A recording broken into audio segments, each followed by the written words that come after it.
여러분 안녕하세요. 오늘은 핸드폰에 대한 이야기를 좀 해보려고 해요. 핸드폰 관련해가지고 여러분들도 많이 고민이 많이 있으실 텐데 10대 자녀를 두고 계신 부모님이라면 매우 공감하실 거예요.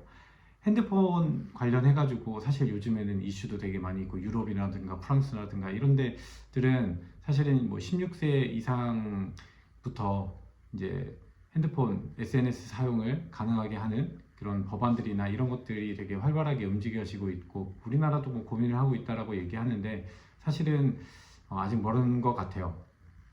그래서 이 핸드폰 관련해 가지고 이야기를 한번 해봐야겠다라고 생각하는 것이 첫 번째로는 사실은 아이들에게 핸드폰을 주는 시기를 어떻게 해서든지 최선을 다해서 늦춰 주셔라 이 이야기를 꼭 하고 싶어요. 저도 참 쉽지 않다라는 거, 특히 학생들이 초등학교 때 학교를 가게 되면서 사실 고민을 많이 하시거든요. 저도 첫째 아이는 학교를 가면서 초등학교 1학년 가면서 좀 걱정스러워서 여자아이고 하다 보니까 핸드폰은 그때부터 쥐어준 게 사실이에요. 뭐 키즈폰이고 어쨌든 간에 쥐어졌어요. 그러면서 사실 생각보다 핸드폰 자체를 뭐 이렇게 되게 중요하게 쓰거나 또 핸드폰이 직접적으로 좀 문제가 되거나 그랬던 건 아니에요. 왜냐면 그때 나름대로 저도 되게 철저하게 좀 관리를 했던 부분들이 있기 때문에. 근데 둘째 아이는 초등학교 3학년인데도 아직도 핸드폰이 없어요. 최대한 미루려고 생각을 하고 있고 최대한 주지 않으려고 생각을 하고 있어요. 그 이유는 딱 하나예요. 핸드폰을 주어지는 순간에 아이랑 분쟁하는 횟수가 압도적으로 많이 늘어나는 것 같아요. 그러다 보니까 핸드폰이 여러 가지 문제의 원인이 되고 또 그걸로 인해서 사실 다른 이야기들을 할 수가 없게 되는 상황이 펼쳐지기 때문에 최대한 늦춰주시는 게 제일 좋은 것 같다. 그래야 아이들하고 분쟁도 적어지고 또 부모님도 아이에게 훨씬 더 관심 있게, 왜냐하면 핸드폰이 없으니까 맨날 맨날 심심하다고 하거든요. 심심하다고 하니까 책을 읽게 되는 거고 심심하다고 하니까 또 제가 또 놀아주게 되고 이런 과정들이 최대한 이어져서 부모님과 아이들이 같이 보낼 수 있는 시간도 늘려주시는 게 저는 바람직하다라고 생각을 합니다. 저도 쉽지 않아요. 저도 아이들을 가리키고 있어서 이 부분이 얼마나 문제인지 알고 있기 때문에 사실 잘 통제하고 싶지만 이 부분에 있어서 사실은 부모님들도 똑같이 매우 많이 고민을 하고 있으시다라고 생각을 해요. 근데 딱히 방법이 없어요. 그냥 늦춰주시는 것밖에 일단은 방법이 없어요. 늦출 대로 다 늦췄다. 그러면 핸드폰 사주셔야 되잖아요. 그러면 여러분께서 이제는 좀 주의하셔야 될 항목이 어떤 거냐면 아이들이 뭐 게임을 하고 SNS를 하고 이런 여러 가지 활동들을 하는 것들을 사실 부모님이 막기가 생각보다 쉽지가 않단 말이에요. 그거는 그들만의 문화이기도 하니까. 그런데 어디에 위험성이 있는지 또 아이들이 핸드폰을 하는 게 우리 부모님들 눈에 보기에는 그렇게 막 위험한 행동이라고 자각이 잘 되지 않기 때문에 이 부분에 대해서 한번 환기를 시켜드리고 싶은 생각이 조금 있어요. 무슨 말이냐면 우리가 아직 미취학 아동일 때 뭐 4살, 5살일 때 아이들이 놀이터를 가잖아요. 우리 부모님들 어때요? 놀이터 갈 때 아이들 눈을 저희가 떼나요? 아이들의 모습에서 저희들 눈을 떼지 않잖아요. 계속해서 지켜보고 있잖아요. 조금 멀리 있어도 애들이 어떻게 하나 지켜보게 되잖아요. 그런 활동들을 계속하는 이유는 그 놀이터라는 공간이 아무래도 집보다는 조금 더 위험하고 또 여러 가지 이슈들이 생길 수 있는 소지가 있다 보니까 또 넘어지고 또 떨어지게 되면 크게 또 다칠 수 있으니까 부모님이 당연히 신경이 쓰여지잖아요. 근데 핸드폰 안에서도 되게 수많은 활동들을 할 수 있는 거잖아요. 생각보다 아이들이 그 안에서 우리가 상상하지도 못했던 여러 가지 활동들을 직간접적으로 많이 경험을 하고 있고 부모님들이 뭐 SNS를 통해서 특히 뭐 릴스나 쇼츠나 뭐 틱톡이나 이런 것들을 통해서 보는 여러 가지 자극적인 영상들이 거의 정확하게 똑같이 이상으로 훨씬 자극적이고 훨씬 위험하게 아이들이 노출되어 있다.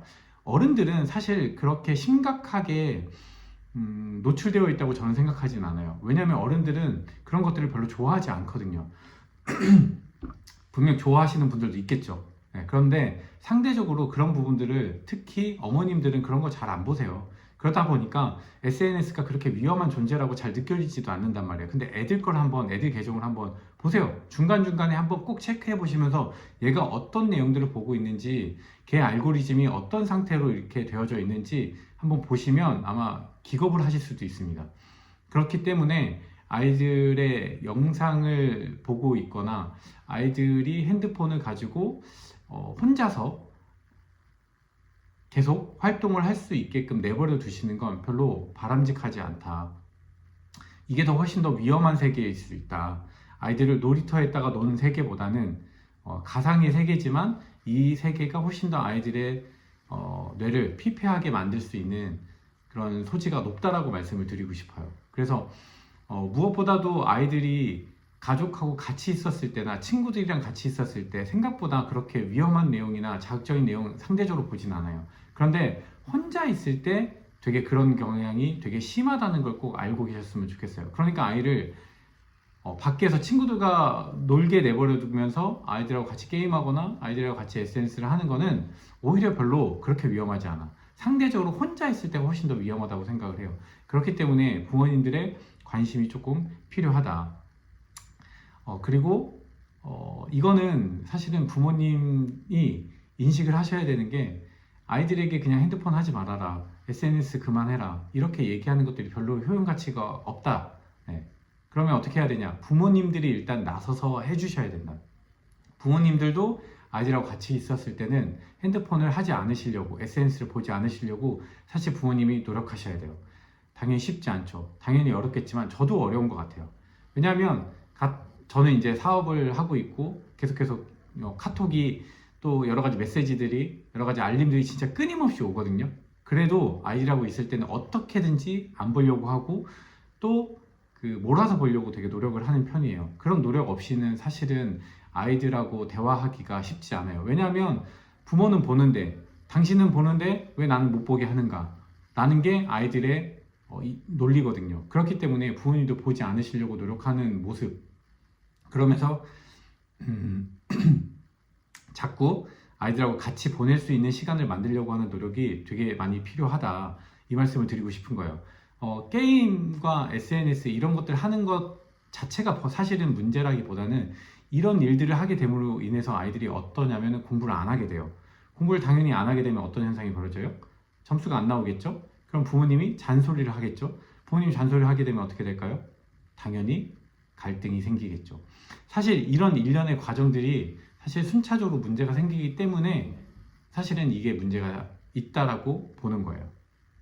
하다못해 예전에는 카톡이 많이 울리는 거, SNS가 별로 활성화되지 않았을 때 스마트폰이 카톡이라든가 이런 것들이 굉장히 계속 많이 울리면서 아이들의 집중력을 막 깨는 문제가 있었어요. 그러니까 좀 공부하다 보면은 카톡 하면서 애들이 다시 보게 되고, 이런 것 때문에 사실은 주의력을 되게 뺏어가는 그런 문제가 있다. 이런 거 되게 고민 많이 있었거든요. 사실은 지금 이제 그런 단계가 전혀 아니에요. 이제 이거는 거의 우리가 SNS에 빠지듯이 쇼츠나 이런 거에 그냥 그 순간 몰입되고 머릿속으로는 계속 그만 봐야지 하면서도 계속 올리고 있는 우리의 자아를 보면 애들은 얼마나 통제력이 약한데 그게 가능하겠습니까? 한번 빠지면 2시간, 3시간은 그냥 금방이에요. 그리고 밤도 새기도 하고 정말 새벽 늦게까지 하기도 하고, 이런 일들이 사실 비일비재해요. 생각보다 시력도 너무 안 좋아지고, 이런 일련의 과정들의 문제가 있기 때문에 여러분이 노력을 하셔야 돼요. 저는 이게 나는 이런 노력을 하고 있어, 사실 이게 말씀을 드리는 게 되게 좀 거부감이 있을 수 있겠지만, 제가 잘하는 것 중에 하나가 뭐냐면, 저희 가족끼리 어디를 이동을 하거나 가족끼리 어떤 여행을 가거나 이럴 때 이제 한 차로 이동을 하게 되잖아요. 저희 가족만의 룰이 있어요. 차 안에 타면 그 누구도 핸드폰을 할 수가 없어요. 그래서 모두 다 저희 아들이 핸드폰을 걷어요.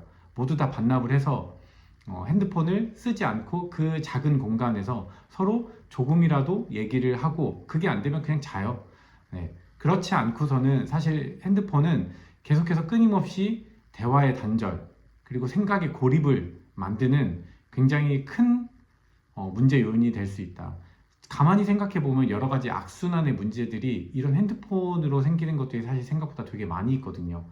그래서 아직은 당장 눈앞에 어떤 이 핸드폰의 폐해가 잘 느껴지지 않고 잘 모르겠다고 한다 하더라도 여러분께서 한번 좀 고민해 보셔서 그래도 좀 건강하게 핸드폰을, SNS를 잘 사용할 수 있고 또 게임을 잘 이용할 수 있게끔 해주시는 이 부모님의 노력이 진짜 절실할 때인 것 같아요. 사회에서 문화적으로 좀 관습적으로 핸드폰을 사용하는 것이 별로 좋지 않다, 이렇게 하는 것처럼, 이해가시죠?